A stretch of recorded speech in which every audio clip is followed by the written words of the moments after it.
Bismillahirrahmanirrahim.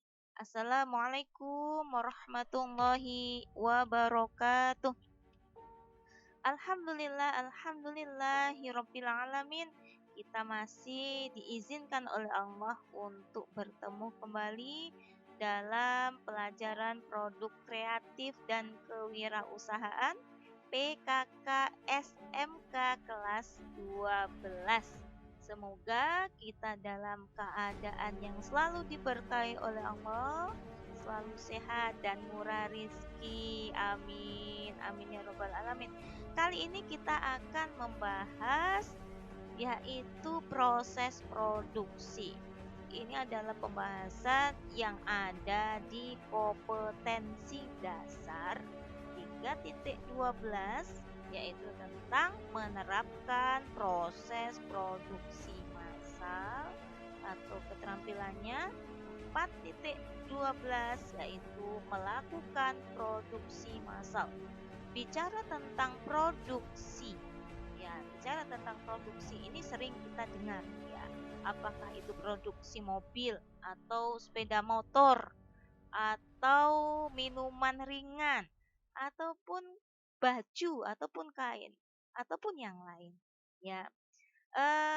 Untuk proses produksi itu sendiri, ya, itu merupakan kegiatan atau tahapan yang harus dilewati dalam menciptakan atau menambah kegunaan suatu barang atau jasa dengan menggunakan faktor-faktor yang ada seperti tenaga kerja, seperti ya, mesin, seperti bahan baku dan dana, ya, agar lebih bermanfaat bagi kehidupan manusia. Nah, untuk di sini untuk bahan baku, ya, khususnya bahan baku ini tergantung tentunya apa yang diproduksi. Kalau yang diproduksi kain, maka bahan bakunya adalah kapas. Kalau yang diproduksi adalah minuman ringan, ya, maka bahan bakunya ya apa? Minuman itu. Kalau susu kedelai berarti kedelai. Nah, ini adalah proses produksi. Kalau orang yang memproduksi, kita sebut dia adalah produsen. Hasil produksinya itu adalah produk. Dan produk itu bisa berupa barang ataupun jasa. Oke, ya. Nah, kemudian, ya, untuk produksi massal ini diingatkan lagi pembahasan yang terdahulu. Nah, untuk produksi massal itu merupakan suatu proses produksi yang dilakukan dalam jumlah yang banyak dan waktu yang relatif cepat, gitu kemarin, ya. Nah, sekarang kita coba mengkaji gimana cara ataupun jenis proses produksi. Sebenarnya jenis ataupun cara proses produksi itu banyak. Namun di sini kita akan membahas beberapa saja yang ditinjau dari wujudnya dan ditinjau dari arus produksinya. Ya, kalau ditinjau dari sisi yang lain, gitu ya, itu masih ada, ya, tapi kita batasin ya pembahasan kita biar tidak terlalu meluas, ya. Di sini biar kita nanti bisa membedakan, ya, karena target kita adalah produksi massal, ya. Oke, jika ditinjau dari wujud proses produksi ini ada yaitu proses produksi secara kimiawi, yaitu proses secara sintesis senyawa kimia, ya. Biasanya ini dilakukan untuk produk obat-obatan. Nah, kemudian yang kedua, perubahan bentuk, ya. Ini merupakan proses produksi perubahan input, ya, masukan dan output untuk hasilnya, keluarannya, yaitu dengan diciptakannya nilai tambah. Nilai tambah. Misalnya kayu ya berubah menjadi mebel ya, yaitu meja ataupun kursi ataupun lemari gitu ya. Kemudian yang ketiga yaitu assembling. Ya, assembling ini yaitu perakitan. Ya, ini akan ada pembahasan tersendiri nanti ya. Kemudian yang keempat ya adalah transportasi. Ini merupakan suatu proses ya, proses produksi dengan jalan menciptakan jasa pemindahan sesuatu atau orang dari tempat satu ke tempat yang lain. Contohnya ya, jasa pengiriman paket. Contohnya angkutan umum ya. Oke, atau travel gitu ya. Nah, kemudian 5 yaitu penciptaan jasa administrasi. Proses produksi ini ya merupakan proses penciptaan jasa administrasi kepada pihak lain yang memerlukan jasa administrasi. Contohnya eh, sebuah PT ataupun CV yang membutuhkan jasa untuk pembuatan laporan keuangan. Oke, selanjutnya jika dilihat dari sisi arus produksi, yaitu ada satu proses produksi terus-menerus, continue proses, kemudian dua yaitu proses produksi terputus-putus, intermediate proses, kemudian 3 proses produksi campuran. Oke, kita kaji satu persatu biar semakin dalam ya. Untuk proses produksi yang terputus-putus, produksi yang terputus-putus ini merupakan kegiatan produksi yang dilakukan dengan alat multiguna ya, dan kegiatannya berjalan dilakukan tidak setiap saat. Ini tergantung musim ya, tergantung pesanan dan faktor yang lain. Nah, karakteristik produk ya yang diproduksi secara terputus-putus ini biasanya sifatnya adalah produk yang dihasilkan dalam jumlah yang sangat kecil namun dengan jumlah yang variasinya banyak sesuai pesanan. Kemudian misalnya ya ini apa namanya, mesin yang dipakai biasanya bersifat multiguna. Nah, misalnya obeng ya untuk melakukan reparasi berbagai macam barang ya. Nah, kemudian peralatan ya yang digunakan untuk memproduksi tersebut bisa digunakan untuk produksi yang lain ya. Kalau diberikan contoh ini, kalau dari sisi jasa misalnya ya, yaitu jasa reparasi komputer itu misalnya. Nah, ini kita lihat dari kelemahan. Ya, ternyata cara produksi semacam ini yaitu secara terputus-putus punya kelemahan.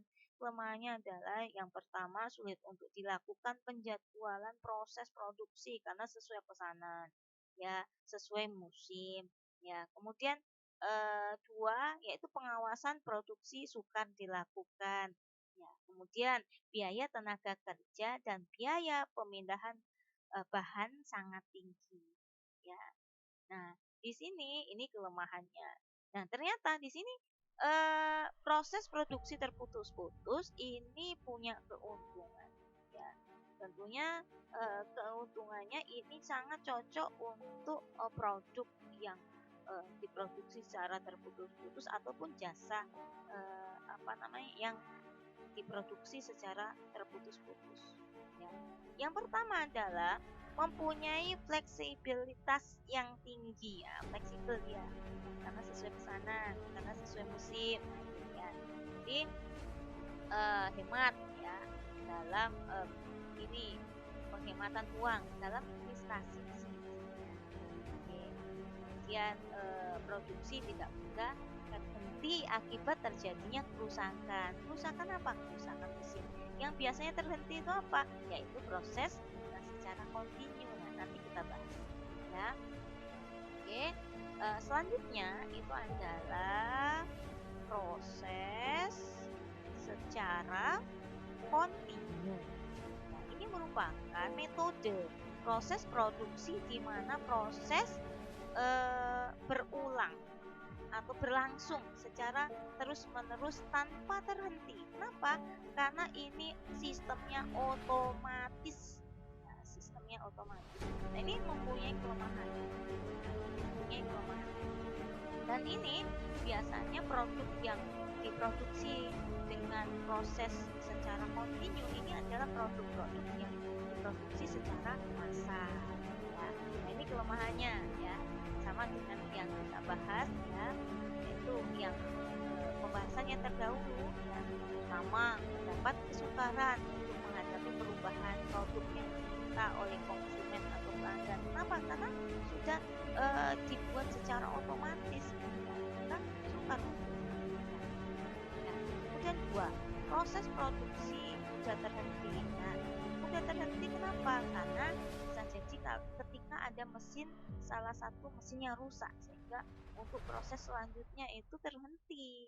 Nah, kemudian tiga, terdapat kesukaran dalam menghadapi perubahan tingkat permintaan karena biasanya tingkat produksi telah ditentukan dan bersifat permanen. Nah, ini secara kontinu. Sekarang ya kita lanjutkan yaitu secara ini kontinu yaitu kelebihannya.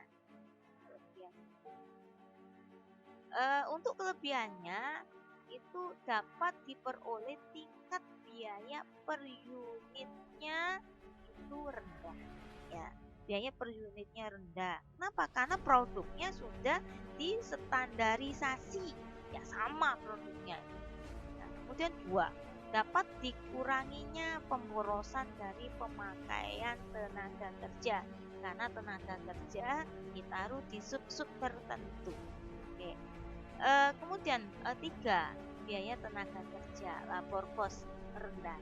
Kenapa? Karena ditaruh di sub-sub tertentu untuk menjalankan mesin ya. Kemudian keempat, biaya pemindahan bahan di dalam pabrik yang juga rendah. Kenapa? Ya, karena biasanya pemindahan barang itu digerakkan oleh mesin yaitu mekanisasi. Nah, kemudian selanjutnya itu adalah proses produksi campuran. Yang mana proses produksi campuran ini adalah proses yang menggabungkan ya fungsi intermediate proses itu terputus-putus, continue proses ya dan repetitif proses yaitu produksi yang berulang-ulang. Nah, untuk produk ya yang biasanya menggunakan proses produksi ini ya secara campuran gitu ya, itu adalah suatu proses produksi yang mana dia itu digunakan untuk mengantisipasi permintaan, untuk mencegah berhentinya barang di dalam gudang. Yang mana proses produksi ya campuran ini biasanya berupa partai-partai kecil. Untuk pemproduksiannya dengan metode campuran ini biasanya harus memiliki pengetahuan produksi bermacam-macam barang. Ya, selain itu mereka juga dituntut untuk cekatan ya, sehingga produksi akan dapat selesai sesuai dengan jadwal pengiriman. Oke, alhamdulillah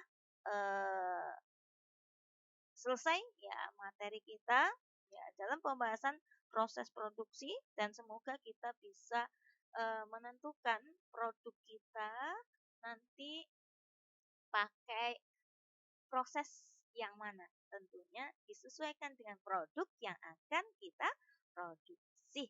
Oke, alhamdulillah Semoga bermanfaat dan berkah. Dan terima kasih. Mohon maaf atas segala kekurangan. Saya akhiri. Wassalamualaikum warahmatullahi wabarakatuh.